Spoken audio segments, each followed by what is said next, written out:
Dietrich helper en kind. Deur Anita Orendaal.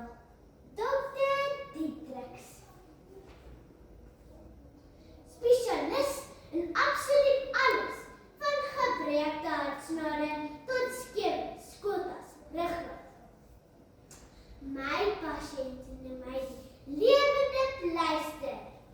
Ek weet nie hoekom nie, maar dit klink goed. Maar vandag het my grootste mediese lamp van my loopbaan beleef. Ek was nie besig om my speelgoedspyt steriliseer. Dis wanneer hy in afval met 'n webpad moet sê, wees asseblief skoon. Die storms het in getry daar en skree. Dokter! Dokter! Want dit is 'n situasie. Ek word blou. Ek vat myself gekip. Ping dit pen. Groot sluk water. Waar is die pasiënt? Dokter! Dis ernstig. Dis 'n hond. Callie!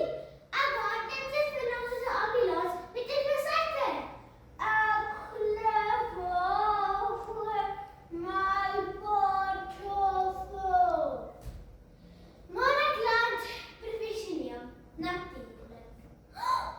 Daar lê Callie, plat op sy maag.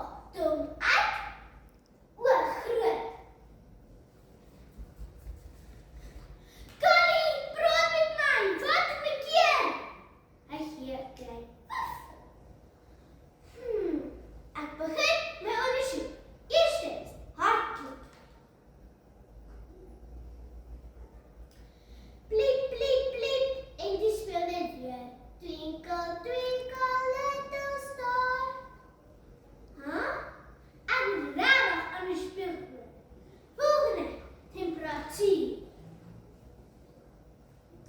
Ek steek die termometer onder sy ster. En wys baie ernstig.